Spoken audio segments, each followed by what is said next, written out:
ಎಲ್ರಿಗೂ ನಮಸ್ಕಾರ. ನೀವು ನೋಡ್ತಾ ಇದ್ದೀರಾ ಟಿವಿ ವಿಕ್ರಮ. ರೀಪು ಸರ್ಪಿಸುವ ಸ್ಪಾಟ್ಲೈಟ್ ಕಾರ್ಯಕ್ರಮಕ್ಕೆ ಸ್ವಾಗತ. ನಾನು ಮುಮ್ತಾಜ್ ಅಬ್ದುಲ್ ನೆಲೆಡ್ಕ.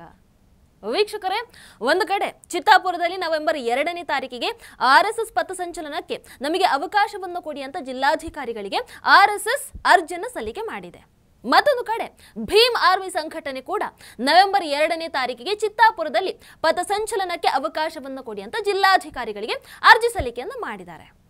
ಓಕೆ, ಏನಾಗುತ್ತೆ ನೋಡೋಣ. ಆದರೆ ಭೀಮ್ ಆರ್ಮಿ ಬಹಳಷ್ಟು ಹೋರಾಟಗಳನ್ನ, ಒಂದಷ್ಟು ಮೆರವಣಿಗೆಗಳನ್ನ ಇನ್ನೂ ಕೂಡ ಮಾಡೋದು ಇದೆ.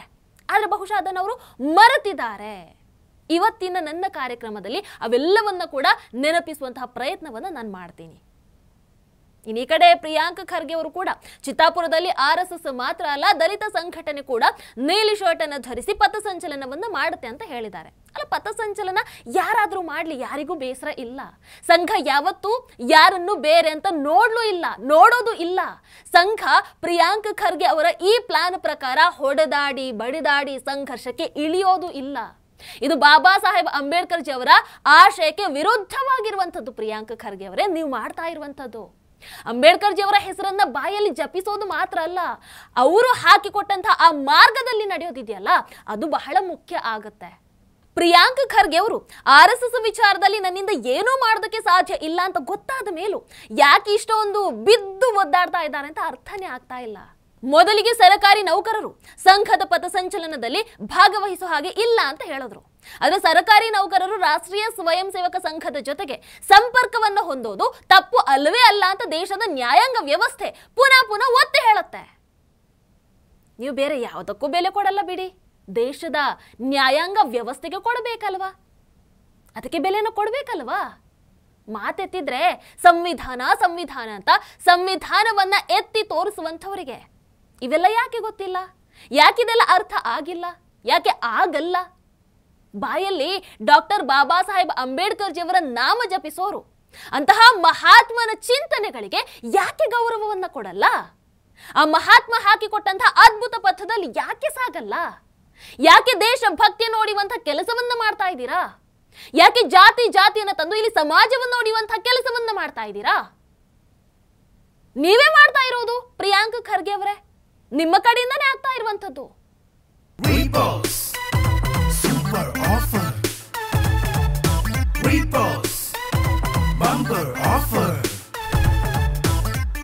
ರೀಪೋಸ್ ಮ್ಯಾಟ್ರೆಸ್ ಅನ್ನು ಖರೀದಿಸಿ ಸ್ಮಾರ್ಟ್ ಟಿವಿಯನ್ನು ಉಚಿತವಾಗಿ ಪಡೆಯಿರಿ. ರೀಪೋಸ್ ಮ್ಯಾಟ್ರೆಸ್. ಯಾಕೆ ಅಂತಂದ್ರೆ ಆರ್ಎಸ್ಎಸ್ ಪಥಸಂಚಲನಕ್ಕೆ ಅವಕಾಶವನ್ನು ಕೋರಿ ಅರ್ಜಿ ಸಲ್ಲಿಸಿದ ಮೇಲೆ, ಯಾರು ಆರ್ಎಸ್ಎಸ್ ಅರ್ಜಿಯನ್ನು ಸಲ್ಲಿಸಿದ ಮೇಲೆ 5 ಸಂಘಟನೆಗಳು ಅರ್ಜಿಯನ್ನು ಸಲ್ಲಿಕೆ ಮಾಡಿವೆ. ದಲಿತ ಪ್ಯಾಂಥರ್, ಕುರುಬ ಸಮುದಾಯ, ಕ್ರೈಸ್ತ ಸಂಘ, ರಾಜ್ಯ ರೈತ ಸಂಘ, ಭೀಮ್ ಆರ್ಮಿ, ಇವೆಲ್ಲವೂ ಕೂಡ ನಿಮ್ಮ ಕುಮ್ಮಕ್ಕು ಇಲ್ಲದೆ ಸಾಧ್ಯ ಇಲ್ಲ ಅಲ್ವಾ? ಆದ್ರೆ ಸಂವಿಧಾನ ಅಂತ ಹೇಳುವಂಥವರಿಗೆ ನಾನು ಕೇಳೋದು, ಬಾಬಾ ಸಾಹೇಬರ ಆದರ್ಶ ಪಾಲನೆ ಇದೇನಾ? ಹೌದಾ? ಬಾಬಾ ಸಾಹೇಬರ ಸಂವಿಧಾನದ ಬಗ್ಗೆ ಪುಂಖಾನುಪುಂಖವಾಗಿ ಪುಂಗುವಂತಹ ಪ್ರಿಯಾಂಕ್ ಖರ್ಗೆ ಅವರು ಕಳೆದ ವರ್ಷ ಚಕ್ರವರ್ತಿ ಸೂಲಿಬೇಲೆ ಅವರು ಭಾಗವಹಿಸಬೇಕಾಗಿದ್ದಂತಹ ಕಾರ್ಯಕ್ರಮಕ್ಕೆ ಹೋಗೋದನ್ನ ತಡೆದು ಅವತ್ತು ಕೂಡ ಮಾನ್ಯ ಹೈಕೋರ್ಟ್ ಕಡೆಯಿಂದ ಕ್ಯಾಕರಿಸಿ ಉಗಿಸ್ಕೊಂಡ್ರಿ.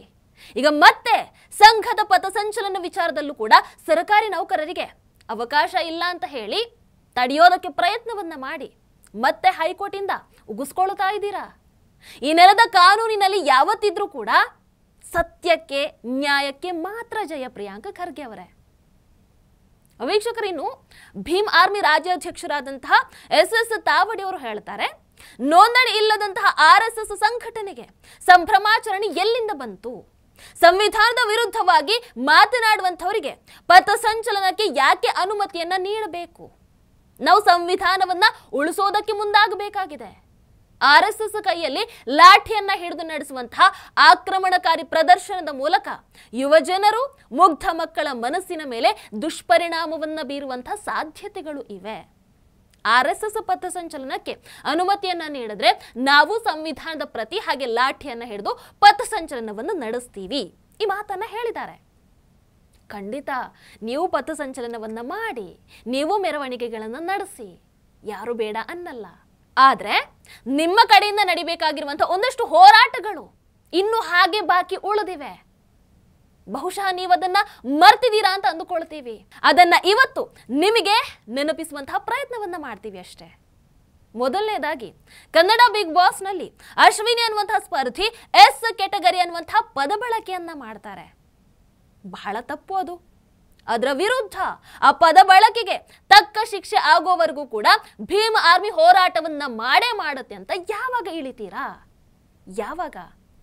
ಖಂಡಿತ ನಮಗೆ ನಂಬಿಕೆ ಇದೆ, ಭೀಮ್ ಆರ್ಮಿ ಪ್ರಶ್ನೆಯನ್ನ ಮಾಡೇ ಮಾಡ್ತಾರೆ. ಎಲ್ಲ ಹೋಗ್ಲಿ, ಇವತ್ತು RSS ವಿಚಾರವಾಗಿ ಇಷ್ಟೆಲ್ಲ ಮಾತಾಡ್ತಾ ಇರುವಂತಹ ಇದೇ ನಿಮ್ಮ ಪ್ರಿಯಾಂಕ ಖರ್ಗೆ ಅವರ ಕುಟುಂಬವನ್ನ ಸರ್ವನಾಶ ಮಾಡಿದ್ದು ಯಾರು? ರಜಾಕಾರರು. 1948ರಲ್ಲಿ ಖರ್ಗೆ ಅವರ ಗ್ರಾಮವನ್ನ ನಿಜಾಮರ ರಜಾಕಾರರು ಸುಟ್ಟು ಹಾಕ್ತಾರೆ. ಇದರಲ್ಲಿ ಖರ್ಗೆ ಅವರ ತಾಯಿ, ಅವರ ಸಹೋದರಿ ಸುಟ್ಟು ಕರಕಲಾಗಿದ್ರು. ಹಾಗಾದ್ರೆ ಖರ್ಗೆ ಕುಟುಂಬವನ್ನ ನಾಶ ಮಾಡಿದಂತಹ ಆ ರಜಾಕಾರರ ಬಗ್ಗೆ ಭೀಮ್ ಆರ್ಮಿ ಪ್ರಶ್ನೆ ಮಾಡಲೇಬೇಕಲ್ವಾ? ಖಂಡಿತ ಮಾಡ್ತಾರೆ.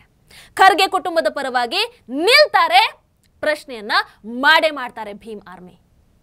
ಭೀಮ್ ಆರ್ಮಿಗೆ ನಿಜವಾಗ್ಲೂ ಚಿತ್ತಾಪುರದ ಪಥ ಸಂಚಲನ ಮುಖ್ಯ ಅಲ್ಲ. ಅವರಿಗೆ DJ ಹಳ್ಳಿ KJ ಹಳ್ಳಿಯಲ್ಲಿ ದಲಿತ ಶಾಸಕ ಅಖಂಡ ಶ್ರೀನಿವಾಸ್ ಅವರ ಮನೆಯನ್ನ ಅನ್ಯ ಧರ್ಮೀಯರು ಸುಟ್ಟದ್ದು, ಅವ್ರು ನಿಜಕ್ಕೂ ಅದನ್ನ ಖಂಡನೆ ಮಾಡ್ತಾರೆ. ಅದರ ವಿರುದ್ಧ ಮೊದಲು ಭೀಮ್ ಆರ್ಮಿ ಹೋರಾಟವನ್ನ ಮಾಡತ್ತೆ. ಅಷ್ಟೆಲ್ಲ ಸಮಸ್ಯೆಯನ್ನ ಎದುರಿಸಿದಂತಹ ಅಖಂಡ ಶ್ರೀನಿವಾಸ್ ಅವರಿಗೆ ಕೊನೆಗೆ ಟಿಕೆಟ್ ಕೂಡ ಕೊಡದೆ ಮೂಲೆ ಗುಂಪು ಮಾಡಿದಂತಹ ದಲಿತ ವಿರೋಧಿ ಕಾಂಗ್ರೆಸ್ ವಿರುದ್ಧ ಭೀಮ್ ಆರ್ಮಿ ಹೋರಾಟವನ್ನ ಮಾಡೇ ಮಾಡತ್ತೆ. ವೀಕ್ಷಕರೇ, ಇನ್ನು ಬಾಬಾ ಸಾಹೇಬ್ ಅಂಬೇಡ್ಕರ್ ಅವರನ್ನ 2 ಬಾರಿ ಸೋಲಿಸಿದಂತಹ ದಲಿತ ವಿರೋಧಿ ಕಾಂಗ್ರೆಸ್ ವಿರುದ್ಧ ಭೀಮ್ ಆರ್ಮಿ ಹೋರಾಟವನ್ನ ಮಾಡೇ ಮಾಡತ್ತೆ. ದೆಹಲಿಯ ಅಲಿಪುರದ ರಸ್ತೆಯಲ್ಲಿರುವಂತಹ ಬಾಬಾ ಸಾಹೇಬ್ ಅಂಬೇಡ್ಕರ್ ಅವರು ದೇಹಾಂತ್ಯವಾದಂತಹ ಮನೆಯಿಂದ ಅವರ ಮಡದಿಯನ್ನ ಹೊರದಬ್ಬಿದ್ರು. ಕಣ್ಣು ಮುಚ್ಚಿ ಕುಳಿತಿದ್ದಂತಹ ದಲಿತ ವಿರೋಧಿ ಕಾಂಗ್ರೆಸ್ ವಿರುದ್ಧ ಭೀಮ್ ಆರ್ಮಿ ಹೋರಾಟವನ್ನ ಮಾಡೇ ಮಾಡತ್ತೆ. ಈ ದೇಶಕ್ಕೆ ಸಂವಿಧಾನವನ್ನ ನೀಡಿದಂತಹ ಮಹಾಪುರುಷನಿಗೆ ದೆಹಲಿಯಲ್ಲಿ ಶವ ಸಂಸ್ಕಾರಕ್ಕೆ ಕೂಡ ಜಾಗವನ್ನ ನೀಡದ ದಲಿತ ವಿರೋಧಿ ಕಾಂಗ್ರೆಸ್ ವಿರುದ್ಧ ಭೀಮ್ ಆರ್ಮಿ ಹೋರಾಟವನ್ನ ಮಾಡೇ ಮಾಡತ್ತೆ. ಇವತ್ತು ಸಂವಿಧಾನದ ಜಪವನ್ನ ಮಾಡುವಂತಹ ಕಾಂಗ್ರೆಸ್ ದೇಶಕ್ಕೆ ಸಂವಿಧಾನವನ್ನು ಕೊಟ್ಟಂತಹ ಬಾಬಾ ಸಾಹೇಬ್ ಅಂಬೇಡ್ಕರ್ ಅವರಿಗೆ ಭಾರತ ರತ್ನವನ್ನು ಕೂಡ ನೀಡದೆ ಮೋಸ ಮಾಡ್ತಲ್ವಾ? ಆ ದಲಿತ ವಿರೋಧಿ ಕಾಂಗ್ರೆಸ್ ವಿರುದ್ಧ ಭೀಮ್ ಆರ್ಮಿ ಹೋರಾಟವನ್ನ ಮಾಡೇ ಮಾಡತ್ತೆ. ಬಾಬಾ ಸಾಹೇಬರ ಹೆಸರಲ್ಲೇ ಬದುಕಿ ಅವರ ಹೆಸರನ್ನ ಹೇಳ್ಕೊಂಡು ಅಧಿಕಾರವನ್ನ ಪಡ್ಕೊಂಡು ನೆಮ್ಮದಿಯ ಜೀವನವನ್ನ ನಡೆಸಿ ಕೊನೆಗೆ ಬಾಬಾ ಸಾಹೇಬರ ಜನ್ಮಸ್ಥಳ ಮಹುವಿಗೆ ಭೇಟಿಯನ್ನು ಕೂಡ ನೀಡಿದಂತಹ ನಕಲಿ ಗಾಂಧಿ ಕುಟುಂಬ, ಅಷ್ಟೇ ಅಲ್ಲ ದಲಿತ ವಿರೋಧಿ ಕಾಂಗ್ರೆಸ್ ವಿರುದ್ಧ ಭೀಮ್ ಆರ್ಮಿ ಹೋರಾಟವನ್ನ ಮಾಡೇ ಮಾಡತ್ತೆ. ಬಾಬಾ ಸಾಹೇಬರ ಐಕ್ಯ ಸ್ಥಳವಾದಂತಹ ಚೈತ್ಯ ಭೂಮಿಯನ್ನ ಅಭಿವೃದ್ಧಿ ಪಡಿಸೋದಿರಲಿ, ಆ ಕಡೆ ತಿರುಗಿ ಕೂಡ ನೋಡಿದಂತಹ ದಲಿತ ವಿರೋಧಿ ಕಾಂಗ್ರೆಸ್ ವಿರುದ್ಧ ಭೀಮ್ ಆರ್ಮಿ ಹೋರಾಟವನ್ನ ಮಾಡೇ ಮಾಡತ್ತೆ. ದಲಿತರು ಪೂಜಿಸುವಂತಹ, ಇಡೀ ದೇಶವೇ ಪೂಜಿಸುವಂತಹ ದೇಶದ ನಿಜ ಮಹಾತ್ಮ ಬಾಬಾ ಸಾಹೇಬ್ ಅಂಬೇಡ್ಕರ್ ಅವರಿಗೆ ಇಷ್ಟೆಲ್ಲ ಅನ್ಯಾಯವನ್ನ ಮಾಡಿದಂತಹ ದಲಿತ ವಿರೋಧಿ ಕಾಂಗ್ರೆಸ್ ವಿರುದ್ಧ ಭೀಮ್ ಆರ್ಮಿ ಹೋರಾಟವನ್ನ ಮಾಡೇ ಮಾಡತ್ತೆ. ಬಾಬಾ ಸಾಹೇಬರ ಆಶಯದ ವಿರುದ್ಧ, ಸಂವಿಧಾನದ ವಿರುದ್ಧವಾಗಿ ನಡೀತಾ ಇರುವಂತಹ ಕಾಂಗ್ರೆಸ್ ವಿರುದ್ಧ ಭೀಮ್ ಆರ್ಮಿ ಹೋರಾಟವನ್ನ ಮಾಡೇ ಮಾಡತ್ತೆ. ಕೊನೆಯದಾಗಿ ಇನ್ನೊಂದು ವಿಚಾರವನ್ನ ಹೇಳಲೇಬೇಕು. ನಮಗೆ ಸ್ವಾತಂತ್ರ್ಯ ಬಂದಿದ್ದು ಉಪವಾಸದಿಂದ ಖಂಡಿತವಾಗ್ಲೂ ಅಲ್ಲ. ಕೆಚ್ಚೆದೆಯ ಸ್ವಾತಂತ್ರ್ಯ ಹೋರಾಟಗಾರರು ಭಗತ್ ಸಿಂಗ್, ರಾಜ್ಗುರು, ಸುಖದೇವ್, ಸುಭಾಷ್ ಚಂದ್ರ ಬೋಸ್, ಬಾಲಗಂಗಾಧರ್ ತಿಲಕ್, ಚಂದ್ರಶೇಖರ್ ಆಜಾದ್ ಇಂತಹ ಅದೆಷ್ಟೋ ಸಾವಿರ ಮಹನೀಯರ ಹೋರಾಟದಿಂದ ನಮಗೆ ಸ್ವಾತಂತ್ರ್ಯ ಸಿಕ್ತು. ಆದ್ರೆ ನಾವಿವತ್ತು ಬಳಕೆ ಮಾಡ್ತಾ ಇರುವಂತಹ ರೂಪಾಯಿ ನೋಟಲ್ಲಿ ಗಾಂಧಿ ಚಿತ್ರ ಇದೆ. ಯಾಕೆ ಭೀಮ್ ಆರ್ಮಿ ಯಾಕೆ ಇದನ್ನ ಪ್ರಶ್ನೆ ಮಾಡಲ್ಲ? ದೇಶಕ್ಕೆ ಸಂವಿಧಾನವನ್ನ ಕೊಟ್ಟಂತಹ ಅಂಬೇಡ್ಕರ್ ಜಿ ಯಾಕಿಲ್ಲ? ದೇಶದ ನಿಜವಾದ ಮಹಾತ್ಮ ಯಾರು ಅಂತ ಕೇಳಿದ್ರೆ ಅದು ಬಾಬಾ ಸಾಹೇಬ್ ಅಂಬೇಡ್ಕರ್ ಜಿ ಅವರು ಇರಬೇಕು. ಇದನ್ನ ಭೀಮ್ ಆರ್ಮಿ ಪ್ರಶ್ನೆ ಮಾಡೇ ಮಾಡತ್ತೆ. ಇದನ್ನ ಹೇಳಿದಾಗ ನಕಲಿ ಗಾಂಧಿ ಕುಟುಂಬಗಳು ಖಂಡಿತವಾಗ್ಲೂ ಸಹಿಸಲ್ಲ, ವಿರೋಧವನ್ನ ಮಾಡೇ ಮಾಡ್ತಾರೆ. ಯಾಕಂದ್ರೆ ಅವರು ನಕಲಿಗಳು, ಆದ್ರೆ ನಾವು ಅಸಲಿಗಳು, ನಿಜವಾದ ಅಂಬೇಡ್ಕರ್ ಅಭಿಮಾನಿಗಳು. ನಾವು ಅವರ ಆಶಯದ ಪರವಾಗಿ ನಡ್ಕೊಂಡು ಹೋಗ್ತಾ ಇರುವಂತವರು, ಅವರು ಹಾಕಿಕೊಟ್ಟಂತಹ ಹಾದಿಯಲ್ಲಿ ಮುನ್ನಡಿತಾ ಇರುವಂತವರು. ಹಾಗಾಗಿ ಅಂಬೇಡ್ಕರ್ ಜಿ ಅವರ ಆಶಯಕ್ಕೆ ಬದ್ಧರಾಗಿರುವಂತಹ ಭೀಮ್ ಆರ್ಮಿ ಕೂಡ ಇದನ್ನ ಪ್ರಶ್ನೆ ಮಾಡೇ ಮಾಡತ್ತೆ. ಈ ವಿಚಾರವಾಗಿ ಭೀಮ್ ಆರ್ಮಿ ಕೂಡ ಧ್ವನಿಯನ್ನ ಎತ್ತುತ್ತೆ. ನೀವು ಕೂಡ ಇದರಲ್ಲಿ ಧ್ವನಿಯನ್ನು ಗೂಡಿಸಿ.